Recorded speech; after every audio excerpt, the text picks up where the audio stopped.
Mais quand j'ai appelé mon père à Genève pour lui dire, voilà, telle entreprise veut me recruter, je vais avoir un salaire de 15 000 dollars, il dit, tu vas gagner plus que ton papa. Le vieux Andrade Gutiérrez m'appelle et me supplie, parce que j'avais refusé, de recevoir mon Mobutu. Mon Mobutu Sese Seko, j'ai dit, je ne peux pas. Le président, au fait, nous a dit, vous ne pourrez jamais remporter un appel d'offres de route. Les Français sont là, les Israéliens sont là, les Allemands sont là. Vous n'avez aucun repère, aucun enracinement ici, les autres vous dévanceront.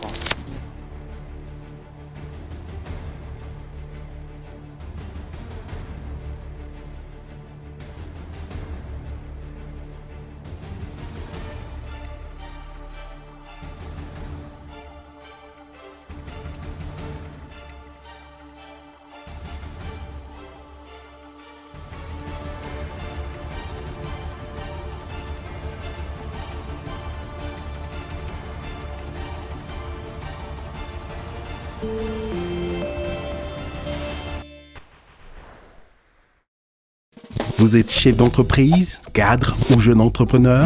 Votre parcours et votre histoire peut inspirer ou motiver la jeunesse africaine.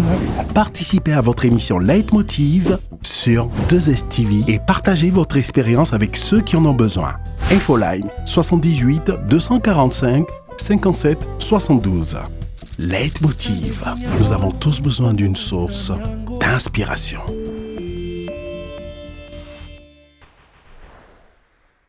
Marie Diongoy, bonsoir. Bonsoir Corinne. Merci de nous recevoir au sein de votre usine.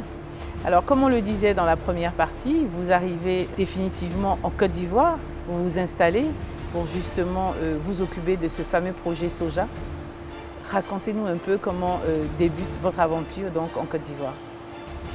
Donc je quitte un pays immense, la taille d'un continent, qui est le Brésil. J'arrive dans un tout petit pays, qui est la Côte d'Ivoire. Et évidemment, la première impression est un choc. Mais l'idée de pouvoir développer un projet aussi important que le projet soja. Alors, le projet soja, c'est le terme, le nom qu'on a donné. Mais sinon, c'était un projet de développement de la culture du soja, du riz et du maïs. D'accord. En assolement. Et immédiatement, on se met à la tâche. C'est-à-dire que je quitte Rio, j'arrive à Abidjan. Quelques jours après, je fais Abidjan-Touba au Djéné. Le choc. Là c'est un contraste, mais pas possible. Le contraste est énorme, mais la mission est tellement exaltante parce qu'il s'agit de développer toute une région sur le plan agricole.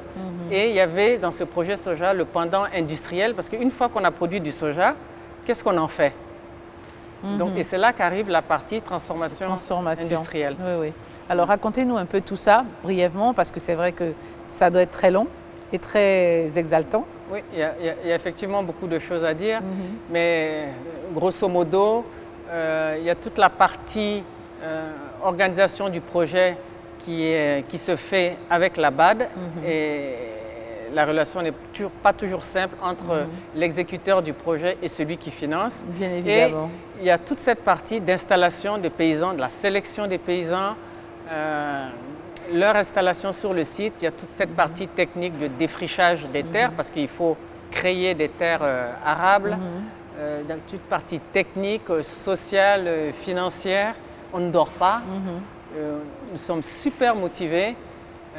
Il y a également ces Brésiliens, parce que j'arrive avec une forte équipe de Brésiliens, des spécialistes en culture elle-même, des spécialistes en semences, des spécialistes en transformation du soja, des spécialistes en mécanique, parce que nous avons acheté des tracteurs, des moissonneuses-batteuses, des spécialistes en agroforesterie. C'est un énorme projet. Hein. À l'époque, avant d'évaluation, il a coûté 30 milliards de francs CFA pour développer les régions de Touba et d'Odjéné. Et surtout, les semences. Donc moi, je suis arrivé en Côte d'Ivoire avec les semences dans ma poche. Eh bien. Mais c'est un avion qui a été affrété pour faire venir une quantité phénoménale de semences, puisqu'il n'y en avait pas en Côte d'Ivoire. Tout à fait. Et dès la première année, la surprise a été énorme. C'est que le soja qui poussait sur les terres ivoiriennes était très, très, très riche. Pour vous donner une idée, la teneur en huile de la graine de soja, généralement dans le monde, c'est 18%. En Côte d'Ivoire, c'était 25%. Wow, donc elle était vraiment riche. C'est la terre de Côte d'Ivoire qui est extraordinaire. Mais les Et spécialistes pourtant, dans le brésiliens nord, étaient on n'a pas épatés. forcément une terre qui est... On a une terre plutôt aride avec la sécheresse. Non, Non? le soja a donné 25%. Ah, fabuleux. 25% de teneur en huile, ce qui veut dire que si d'autres pays pouvaient avoir de tels rendements, mais ils feraient des fortunes. Donc voilà. Donc ça, vous c'était avez la été première très grande fiers surprise. de ce projet-là. Mais surtout, le président Houphouët était fier, comme si c'est lui qui avait fabriqué cette terre-là qui donne 25% de teneur en huile dans le soja. Oui, j'imagine. Pour lui, tout était merveilleux dans ce pays-là. Alors, alors, après avoir réussi avec brio ce projet, soja, qu'est-ce que vous faites? Avec beaucoup de travail, beaucoup de difficultés. J'imagine, parce que Touba, ce n'est pas la porte à côté. Hein. Touba, Parce que vous Odiéné, aviez vos bureaux au Grand Avo, mais vous aviez des missions constantes. J'étais constamment sur la route. Voilà. Constamment sur la route. Mais c'était un projet qui était difficile à mettre en place parce qu'il y avait tellement de facteurs dont il fallait tenir compte. Et donc nous avons travaillé comme ça 6 ans non-stop. Et après la première évaluation à mi-parcours faite par la BAD, j'ai donné ma démission. J'ai tout arrêté. Je n'en Pourquoi? pouvais plus. Mais je n'en pouvais plus. Vous étiez fatigué? J'ai pris une année sabbatique. Je suis allé m'installer à Londres. D'accord. Alors, c'est un an sabbatique. Comment ça se passe à Londres? Ah, je ne travaille plus. Je profite de Londres. C'est une ville que j'aime beaucoup. J'apprends l'anglais. Enfin, je peaufine mon anglais. Et voilà, je ne fais rien. Un peu oisive. D'accord. Je prends mon souffle. Et ensuite, je décide. Bon, il y a plusieurs facteurs. Hein. Une fois, j'ai vu une mère avec ses enfants. C'était des jumeaux tellement malnutris. J'ai aussi entendu une émission où on disait, quoi qu'il arrive dans le monde, les gens vont toujours manger. Il y a plusieurs petits éléments qui ont influencé ma décision. Et j'ai décidé que j'allais, tout compte fait, transformer le soja. Donc Me lancer dans l'agroalimentaire. Donc vous décidez de revenir en Côte d'Ivoire. Je reviens en Côte d'Ivoire. Avant de partir de Côte d'Ivoire, j'avais démissionné des grands travaux à la stupéfaction de tout le monde, mon patron en premier, ma famille qui était un petit peu surprise, choquée même. Parce que aux grands travaux, j'avais quand même un très bon salaire. Il y avait une grosse villa avec piscine, tout ça, grand jardin. Ah oui, donc il y a quand même une vie décente. Une vie Plus que très décente, Je je gagnais dirais. 3 fois moins qu'au Brésil, Mais quand même, une en belle Afrique, vie. c'était vraiment bien. Chauffeur, voiture, tout ça, et j'ai tout laissé tomber. Tout laissé tomber. Et je décide de m'installer à Adjamé. Pourquoi? Forcément à Djamé. C'est là-bas qu'on a trouvé un local. J'ai cherché partout des locaux. À Djamé, il y avait un local de libre, donc je me suis installée à Djamé dans un petit local. Mais tout le monde dans votre entourage a dû vous dire que vous Non, êtes... mes parents m'ont convoqué. Ah mais oui, parce que quand même. Convoqué. M'ont mis au pied du mur. M'ont demandé si j'avais un problème, si j'étais amoureuse, si c'est un homme qui m'avait tourné la tête. Eh bien, dis Si donc. j'avais des Ah problèmes, mais oui, parce que pour il y avait changer... des problèmes psychologiques. Du tout Enfin, au qu'est-ce tout qui ne comme va ça. pas, ma fille? Qu'est-ce qui ne va pas? Je riais. Ouais. Mais tout va très bien. Tu quittes les villas de Cocody pour aller t'asseoir à Adjamé? Oui. Mais tu vas bien? Je voulais prouver qu'on peut partir de pas grand-chose et arriver là où on est ici aujourd'hui. Tout à fait. Et surtout, vous retrouvez dans le cœur de la population. Dans le cœur de la population. J'avais un petit local de 30 mètres carrés. J'avais acheté à la casse un petit broyeur. Et vous avez commencé comme ça. C'était Avec quoi comme budget? 400 000 francs. Donc Alors, là, on est quasiment en 94, en 1994. 93. D'accord. Alors, je dis j'ai commencé avec 400 000 francs. J'ai commencé avec 400 000 francs. Ça ne veut pas dire que je n'avais pas plus Oui, d'argent. plus, voilà, je mais venais des c'est- grands c'est- travaux, voilà. je venais du Brésil. Mais moi, je voulais me mettre en situation. Tout à fait. Je ne veux pas dépenser plus qu'il ne faut dépenser. Les gens font des erreurs quand ils montent une entreprise, une société. Ils vont commencer par chercher des beaux bureaux. Après, ils vont mettre des beaux meubles, des gros fauteuils. Ils vont Vous mettre avez tout voulu l'argent, avancer pas à pas. tout l'argent dans Ouais. l'apparence, dans ce qu'on a vu. Moi, j'ai pris l'argent, j'ai acheté des machines, j'ai acheté le compteur, les câbles, enfin, ce qu'il faut pour travailler. Voilà, l'essentiel en fait, l'essentiel. On n'avait pas de bureau à Adjamé, on avait 2 tabourets. Eh bien, Ah, c'était formidable. mais c'est bien parce que je constate que combien d'années après vous avez autant d'émotions, c'est formidable. Mais c'était la meilleure période. C'était la meilleure période. Alors donc vous commencez à broyer donc quoi? Du maïs, Non, du mil, du soja. Du soja. Et au marché d'Adjamé, les femmes ne savaient pas ce que c'était que le soja. Donc sur le pas de porte, là, le seuil, on avait une bassine remplie de graines de soja. Pour leur expliquer, pour une leur bassine montrer. remplie de farine de soja. Donc les femmes prenaient, regardaient, après elles goûtaient la farine. Oh, C'est ça. c'est comme ça. Alors donc, comment se passe la suite? Et ensuite, alors c'était facile de nous retrouver à Adjamé parce que ce sont des petits magasins qui sont alignés les uns à côté des autres. Oui, tout à fait. Et moi j'avais mis 2 ficus, Pour faire des séparations un peu. des bacs avec, voilà, puis pour orner un petit peu quand même. Bien sûr. Et au bout d'un moment, mes ficus ont grandi très très vite. Et on a fini par comprendre parce que toute la rue, les hommes de toute la rue venaient arroser. Les fucus. Eh bien, dis donc. Ah, pas arroser avec de l'eau. Ah, ok, Arroser. d'accord, je comprends. Ah, mon Dieu. Donc, c'était de l'urée gratuite. Mais ça nous a créé un problème parce que ça créait un milieu très malsain. Et J'imagine. les analyses que nous faisions de la farine se dégradaient de plus en plus. Aïe. Et un jour, je me suis retrouvée avec un taux de germes qui dépassait les 4 millions. On a fermé le magasin d'Adjamé. Nous sommes allés nous installer en zone 3.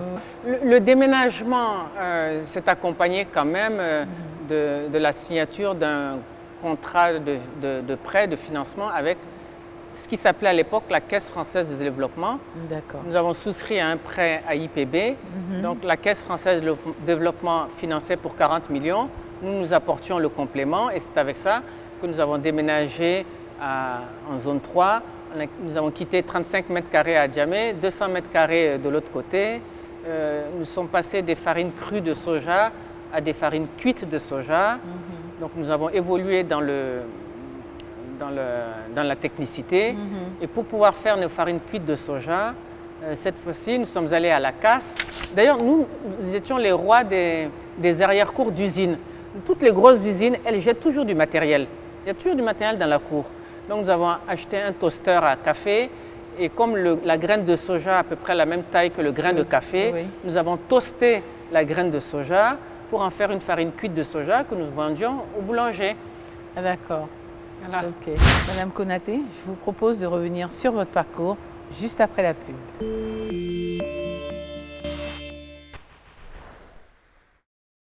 Vous êtes chef d'entreprise, cadre ou jeune entrepreneur? Votre parcours et votre histoire peut inspirer ou motiver la jeunesse africaine. Participez à votre émission Leitmotiv sur 2STV et partagez votre expérience avec ceux qui en ont besoin. Infoline 78 245 57 72. Leitmotiv. Nous avons tous besoin d'une source d'inspiration.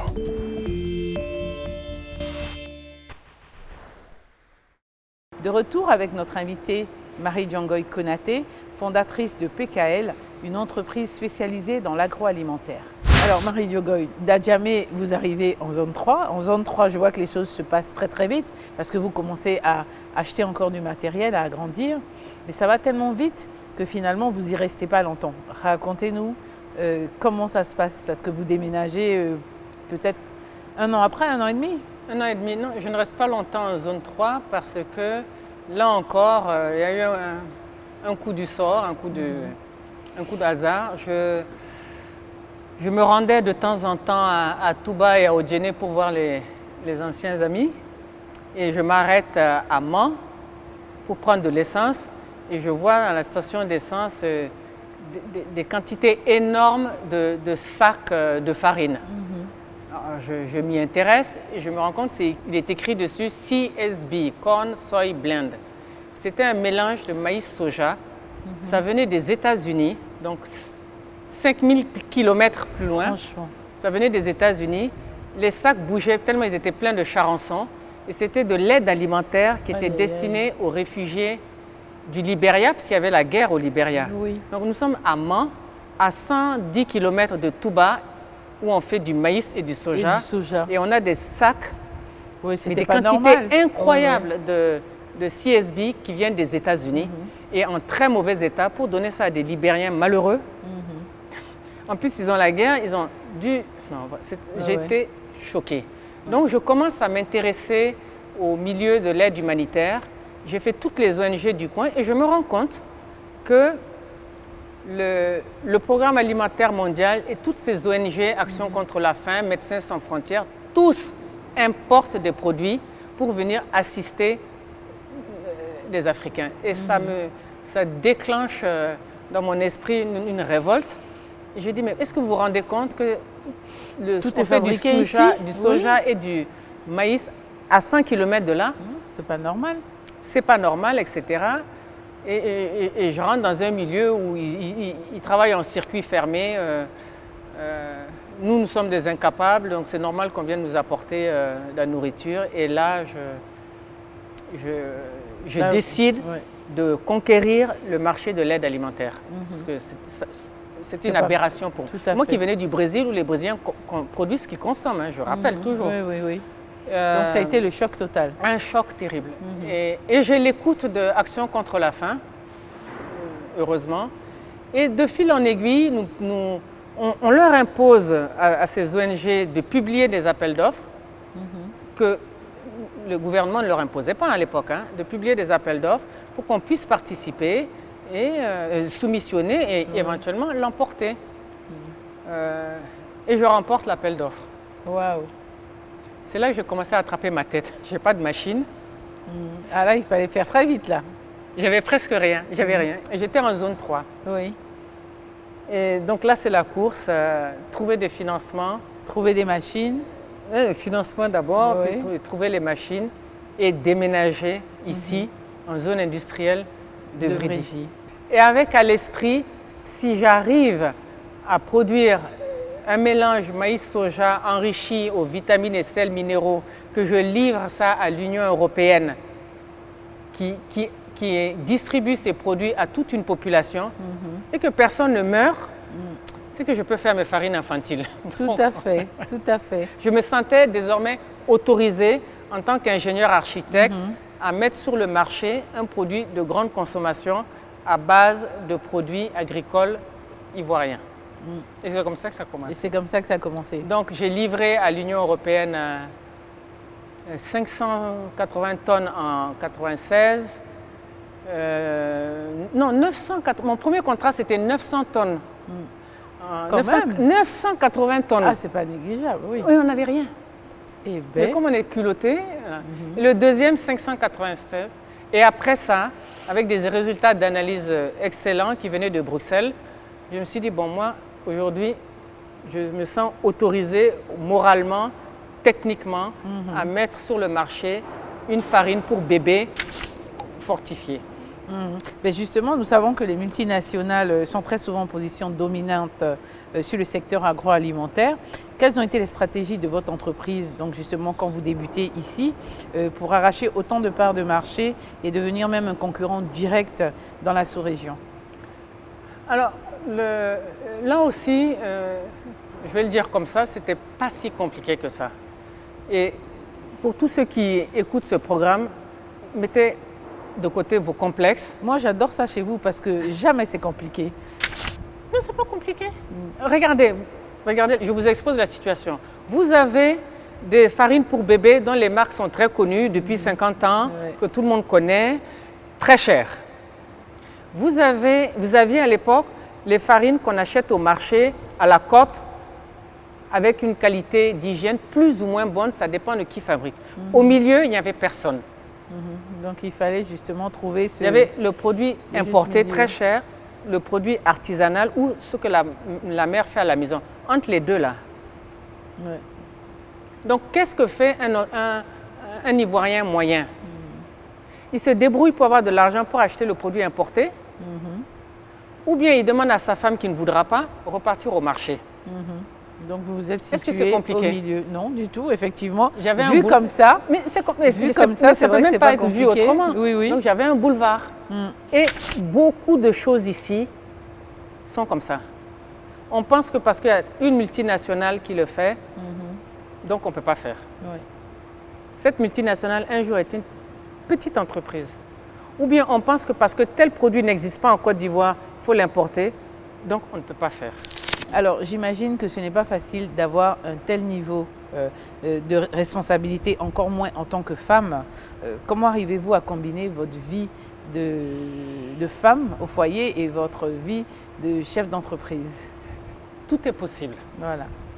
Et même, je dirais même que la femme africaine est née entrepreneur. Ou si elle n'est pas née entrepreneur, en tout cas, elle est éduquée comme telle. Alors, comment vous développez PKL? Je développe PKL en me disant qu'il faut valoriser les produits locaux, qu'il faut utiliser les jeunes ingénieurs ivoiriens, qu'il faut gérer en respectant toutes les règles. Ensuite, mettre sur le marché des produits qui parlent. Il faut que le consommateur se reconnaisse dans le produit. Donc quand j'ai ma boîte avec un beau bébé et des couleurs que les gens peuvent... Voilà. Eh bien là, je parle aux gens. La population se retrouve. Oui, la preuve, j'avais fait le pari que en mettant Farinor sur le marché en septembre 1998, j'espérais au bout de 6 mois vendre 10 000 boîtes. Un mois.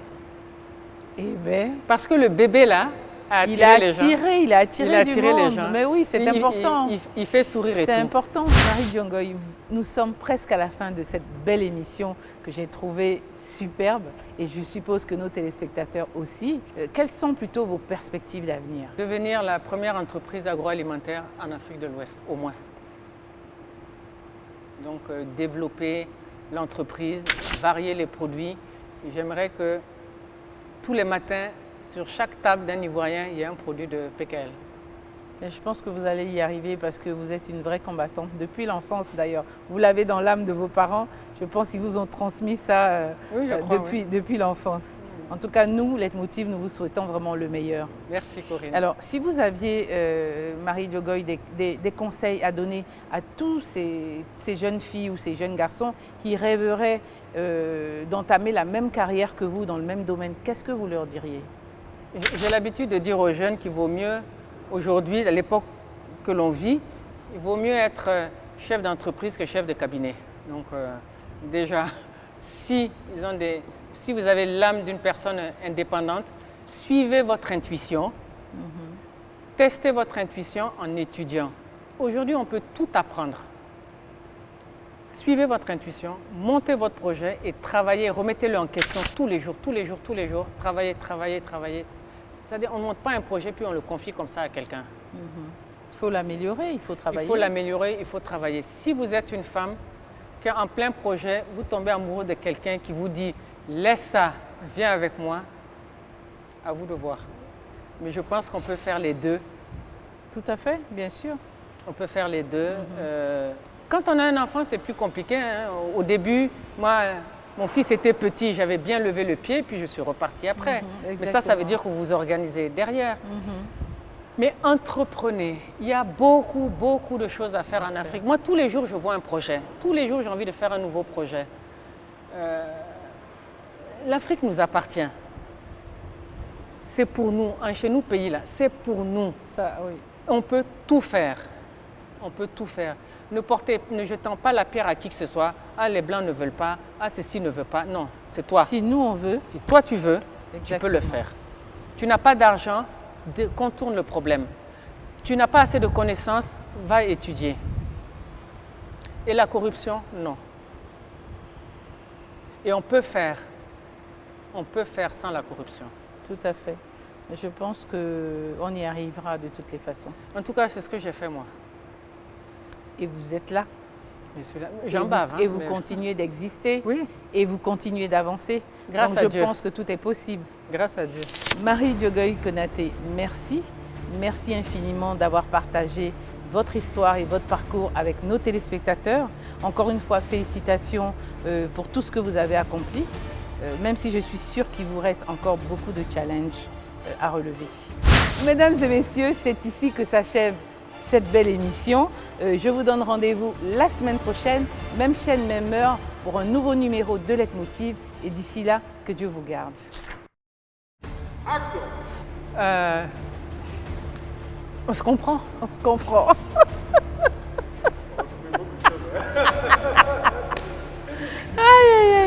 J'ai dit malheureusement la semaine prochaine. Oui, oui. Non, c'est que c'est grave. C'est parti. J'ai dit. Non. Ah bon, d'accord, ok, Pas la bon, je deux. reprends. Autant pour moi. Malheureusement, le temps qui nous est imparti touche à sa fin. Nous donnons donc rendez-vous.